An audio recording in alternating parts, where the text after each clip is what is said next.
The frigid air was starting to make Onrush's skin hurt. Still, she tried to maintain her focus as she focused on the awakened weapon on her knees and kept pulling in chi through her.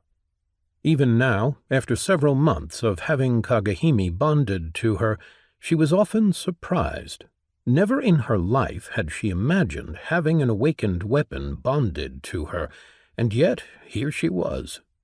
The way that her life had turned out was often surreal to her, but she had come to accept it over the last few months. It had been almost 2 years since her husband had died, and since then her life had been turned on its head. Looking back, she couldn't even recognize the person who she'd used to be. She had barely been an average warrior of her sect. Her prospects had been dim, her advancement and status in the sect tied to the fortune of her husband. Now she was a sect leader, a powerful cultivator in her own right, and possessed an awakened weapon. Her daughter had been put on a path that would have her reach great heights, and everything seemed good. She had adjusted, had settled into her new role. The Twilight Melody sect had grown much in the last 7 months since they had taken over the last Ember sect's territories and people. Some had left, hoping to find fortune in other sects, but many had stayed, giving their oaths to the new sect. It was the way of things. Strength mattered in sects more than anything else. Onrush was at least glad that she didn't have to bother with paperwork anymore, as that was now Embesh's task. The former territory leader had done very well in his administrative duties, enough so that Onrush was able to take even more time to train. She was a sect leader, yes, but she had taken on a different role.